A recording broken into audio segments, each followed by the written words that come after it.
রাসূলুল্লাহ সাল্লাল্লাহু আলাইহি ওয়াসাল্লাম বলেন, বান্দা যখন কোনো দোয়া করে, বান্দা যখন আল্লাহ তাআলার কাছে যখন চায়, একটা দোয়াও আল্লাহ ফিরিয়ে দেয় না। জোরে বলেন সুবহানাল্লাহ। বান্দা যখন আল্লাহ তাআলার কাছে দোয়া করে, আল্লাহকে ডাক দেয় আল্লাহ, আল্লাহকে আল্লাহ বলে যখন ডাক দেয়, ওই দোয়া আল্লাহ মিস করে না, ওই দোয়া আল্লাহ ফিরিয়ে দেয় না। আল্লাহর রাসূল বলতেছেন, দোয়াটা যদি আপনার জন্য উপযুক্ত হয়, আপনি যদি ওই দোয়াটা আপনার জন্য ভালাই হয়, সাথে সাথে দোয়াটা কবুল করে দোয়ার ফল আপনাকে দিয়ে দেয়। আর যদি দোয়াটা আপনার জন্য ওই সময় ভালো না হয়, আল্লাহর রাসূল বলে দোয়াটাকে আল্লাহ নিজের কাছে রেখে দেয়। ওই দোয়ার পরিবর্তে আপনার জীবনের পিছনের গুনাহগুলোকে মাফ করে দেয়। জোরে বলেন সুবহানাল্লাহ। এরপরেও যদি আপনার জীবনের কোনো গুনাহ না থাকে, আল্লাহর রাসূল বলতেছেন ওই দোয়াটা আল্লাহ হেফাজত করে রেখে দেয়, আল্লাহ তাআলার নিকটে সংরক্ষিত করে রেখে দেয়। যখন বান্দা দুনিয়া থেকে বিদায় নিয়ে কিয়ামতের ময়দানে চলে যাবে, এমন সময় আল্লাহ রাব্বুল আলামিন ওই বান্দাকে ডাক দিয়ে কাছে নিয়ে বলবে, ও গোলাম, তুই যে দোয়া করছিলি, মনে মনে ভাবছস আমি দোয়া কবুল করি নাই, মনে মনে ভাবছস আমি এত দোয়া করি কেন আল্লাহ আমার দোয়ার ফল দেয় না। তুই শুনে নে, শুনে নে, আমি তোর দোয়াটাকে হেফাজত করে রেখেছি। আজকে এই দোয়ার বদৌলতে তোর জীবনের গুনাহগুলো মাফ করে দিয়ে আমি আল্লাহ তোকে জান্নাতবাসী করে দিলাম। আর জোরে বলেন সুবহানাল্লাহ। আমরাও দোয়া করি, আবার সাহাবীরাও দোয়া করেছেন। দোয়া করার ক্ষেত্রে আপনি একটা সুন্দর পথ পন্থা অবলম্বন করতে পারেন। আপনার জীবনে যদি কোনো ভালো নেক আমল থাকে, ভালো কর্ম থাকে, আল্লাহকে ওই ভালো কর্ম স্মরণ করে আপনার বিপদের সময়, মুসিবতের সময় আল্লাহকে বলতে পারবেন, আল্লাহ আমার ওই ভালো কর্মটার ওসিলায় বিপদটাকে দূর করে দাও। এরকম বললেও দোয়া কবুল হবে। রাসূলুল্লাহ সাল্লাল্লাহু আলাইহি ওয়াসাল্লাম বলেন, বনি ইসরাইলের মধ্যে সালাসাতা রাজুলুন, তিন ব্যক্তি ছিল। তিন ব্যক্তি ব্যবসার জন্য ঘর থেকে বাহির হইল। পথিমধ্যে প্রচন্ড ঝড় বৃষ্টি। ভালো করে মনোযোগ দিয়ে ঘটনাটা শুনবেন।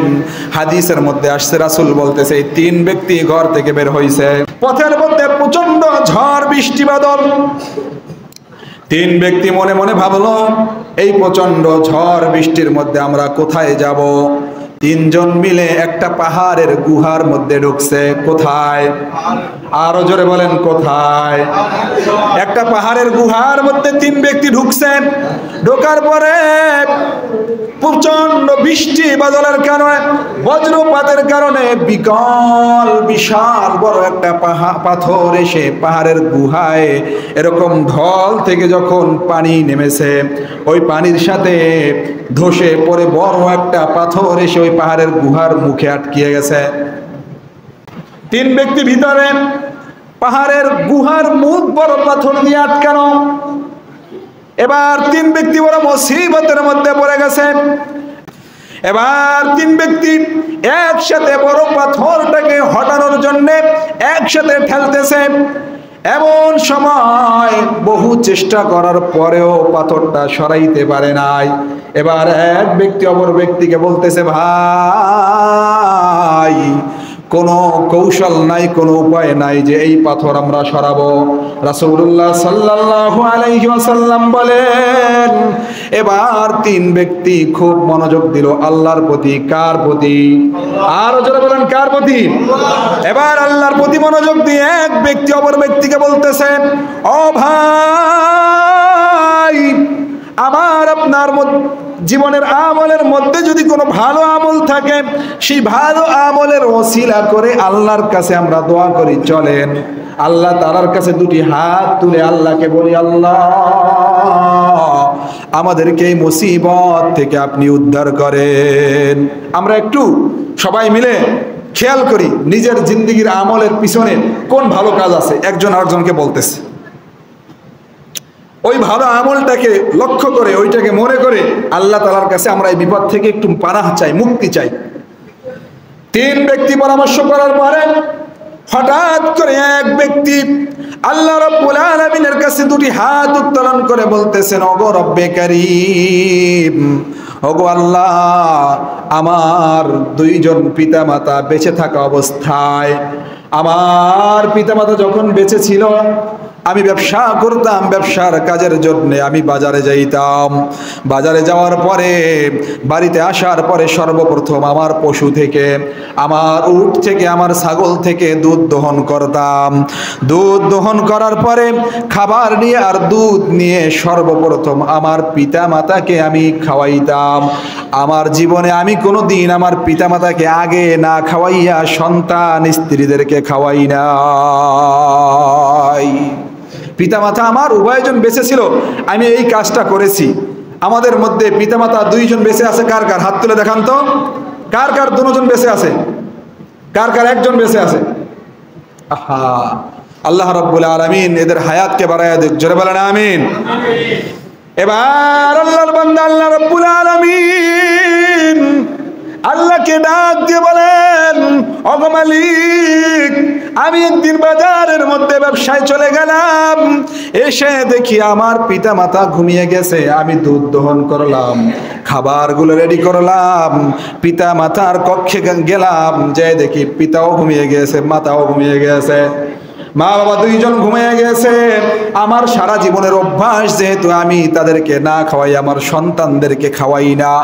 ও রব্বে কারীম, ও আল্লাহ রব্বুল আলামিন, আমি আমার খাবার নিয়ে, দুধ নিয়ে মায়ের শীতানে, মায়ের বিছানার পাশে, বাবার বিছানার পাশে দাঁড়ায় রইলাম। রাত্রি যত গভীর হয়, পিতামাতার ঘুম তত গভীর হয়। একটা সময় আমি শুনলাম মুয়াজ্জিন আযান দিয়ে দিয়েছে, সকাল ফজর হয়ে গিয়েছে। আমি আমার পিতামাতাকে না খাওয়াইয়া আমার সন্তানের মুখে খাবার দেই নাই। ওগো রব্বে কারীম, আমি আমার পিতামাতাকে প্রথম খাওয়াইয়া সকালবেলা, এরপরে আমি আমার সন্তানদেরকে খাওয়াইছি। ও আল্লাহ, আমি যদি এই কাজটা একমাত্র আপনাকে রাজি খুশি করার জন্য করে থাকি গো মালিক, তাহলে আজকে বিপদের জন্য আমাকে আপনি সাহায্য করেন। ওই কাজটা যদি, ওই আমলটা যদি আমি আপনার জন্য করে থাকি, আমাকে এই মুসিবত, এই বিপদ থেকে রক্ষা করেন। রাসূলুল্লাহ সাল্লাল্লাহু আলাইহি ওয়াসাল্লাম বলেন, সাথে সাথে পাথরটা অল্পখানি সরে যায়। এই পরিমাণ সরছে যে বের হওয়ার মতো উপযুক্ত হয় নাই। আমাদের মধ্যে অনেকের পিতামাতা বেঁচে আছে, 2-3 ভাই, পিতামাতাকে একজনের ভাগে দিয়ে দিয়েছি। একজনের ভাগে দিয়ে বউর সাথে পুনর আর ঘুনুর করে বলি, দেখো জ্বালাটা, মুসিবতটা ওর ঘাড়ে দিয়ে দিয়েছি। বলি কি বলি না বলেন? বলে মুসিবতটা, বোঝাটা ছোট ভাইয়ের ঘাড়ে দিয়ে দিয়েছি, মেজো ভাইয়ের ঘাড়ে দিয়ে দিয়েছি। বড় ভাই জনমের বলদের বলদ, এই বৃদ্ধা পিতামাতার খরচ, ঔষধের খরচ, খাওয়ান খরচ, পান খরচ, বিড়ি খরচ, এই সব খরচ ও নিজের ঘাড়ের পর নিয়েছে। আমরা বেঁচে গেছি, এরকম আছে না নাই? না না, আপনি আপনার পিতামাতাকে বড় ভাইয়ের ঘাড়ের উপরে দিয়ে আপনি বেঁচে যান নাই, বরঞ্চ আপনি আপনার বড় ভাইয়ের জান্নাতের রাস্তাটাকে সহজ করে দিয়েছেন। ঠিক কিনা বলেন? পাথরটা একটু সরে গেল। অপর ব্যক্তি এবার হাত তুলে দোয়া করলেন, ইয়া রাব্বাল আলামিন, বড় মুসিবতের একটা দিনে আমার এক সুন্দরী চাস্ত বোন ছিল, সে আমার কাছে এসে হাত পেতেছে। আমার মন তার সাথে অপকর্ম করার জন্য বড় লাফাইতেছিল, বড় উদ্বুদ্ধ হয়ে গিয়েছিল।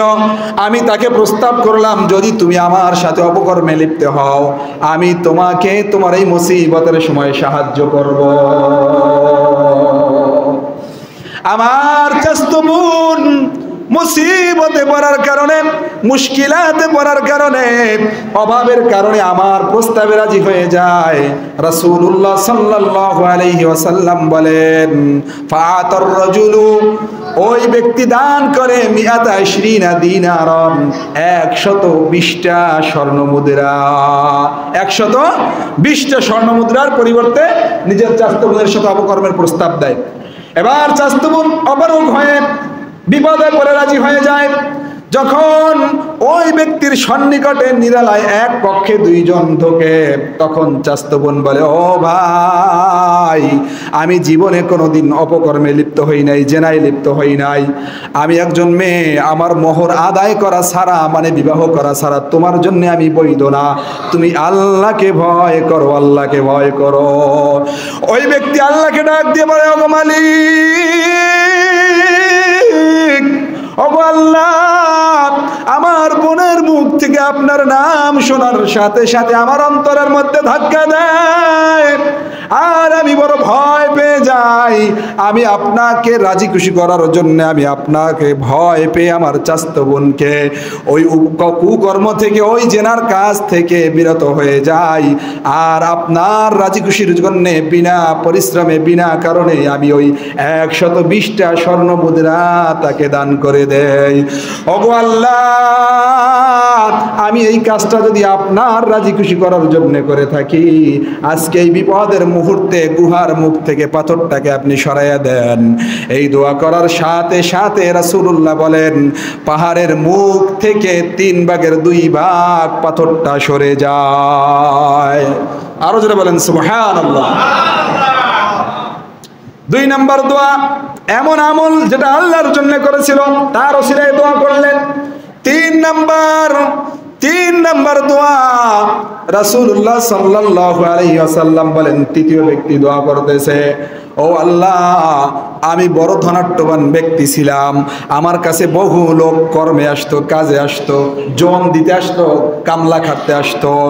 আমি সবাইকে কামলা খাটানোর পরে সবাইকে একটা নির্ধারিত মূল্য দিয়েছিলাম। মনে করেন 100 টাকা, 100 টাকা একটা মূল্য, নির্ধারিত মূল্য, যে আজকে কাজ করছে সবাইকে 100 টাকা করে দেব। সবাইকে 100 টাকা দিয়ে দিলাম। এরকম ভাবে সবাইকে আমি 5 দিনার দিয়ে দিলাম। এক ব্যক্তি এসে বলতেছে, অন্য সবাই যে কাজ করছে আমি তার থেকে বেশি করছি, সবাই ফাঁকি দিয়েছে, আমি ফাঁকি দিই নাই, আমি মনোযোগ সহকারে আপনার কাজের হক আদায় করেছি, আমাকে 5 দিনার দিলে হবে না, আমাকে 6 দিনার দিতে হবে। আমি বললাম, সবাইকে 5 দিনার দিয়েছি, তুমি একা যদি ভালো করে কাজ করো, মনোযোগ দিয়ে কাজ করো, হক আদায় করে কাজ করো, তোমাকে আমি 6টা দিনার দিতে পারি না, তাহলে সবাইকে 6টা দিনার দিতে হবে। ওই ব্যক্তি বড় রাগী ব্যক্তি ছিল, জেদ করে বসলো, না, আমাকে 6 দিনার দিতে হবে, আমি সবার থেকে কাজ বেশি করেছি। এরকম কাজের মধ্যে কিছু মুখলেস ব্যক্তি থাকে কি থাকে না বলেন? থাকে। এবার ওই ব্যক্তি জেদ করে বসলে, আমাকে 6 দিনারই দিতে হবে। আমি বললাম, না, আমি তোমাকে 6 দিনার দিতে পারবো না, তুমি নিলে নাও, না নিলে না নাও। বড় জেদি ব্যক্তি ছিল, রাগান্বিত ব্যক্তি ছিল, সে বলল, আমি নেব না, না নিয়ে চলে গেল, না নিয়েই চলে গেছে। এবার আল্লাহ, আমি ওই ওনার 5 দিনার কি করব? 5 দিনার দিয়ে আমি 2টা বকরি কিনলাম, ব্যবসার কাজে লাগাইলাম, ওই 2টা বকরি বিক্রি করে আরো বকরি কিনলাম। এরকম করতে করতে করতে করতে করতে করতে ওই ব্যক্তি 10 বছর পরে আমার কাছে ফিরে এসে বলে, আমার সেই 5 দিনার দাও, আমি তোমার কাছে 5টা দিনার পাইতাম না, আমার সেই কাজের পারিশ্রমিক দাও। এবার আমি তাকে হাত ধরে মাঠে নিয়ে গেলাম। মাঠের মধ্যে এক পাল বকরির পাল আমি দেখে বললাম, এই যে বকরির পাল দেখতেছ, এই বকরির পাল তোমার সেই একদিনের কাজের পারিশ্রমিক। জোরে বলেন সুবহানাল্লাহ।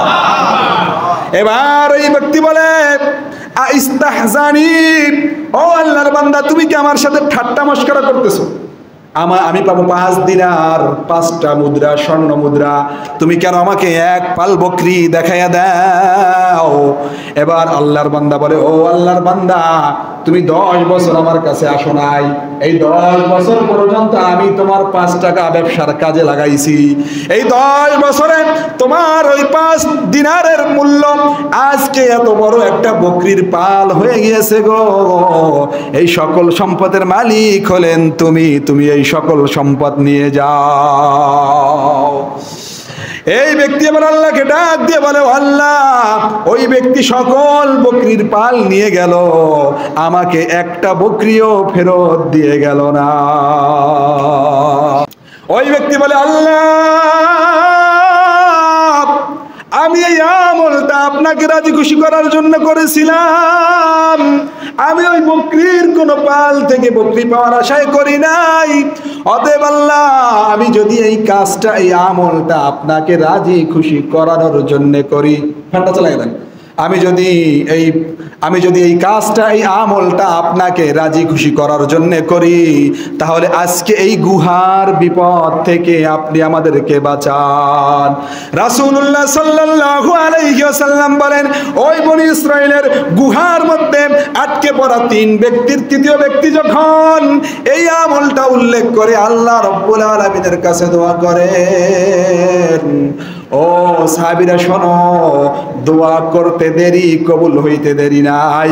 পাহাড়ের গুহা থেকে সাথে সাথে পাথরটা সরে গিয়ে 3 ব্যক্তির বের হওয়ার ব্যবস্থা করে দেয়। এই জন্যে দোয়া করবো কার কাছে বলেন? দোয়া কবুল করার মালিক কে?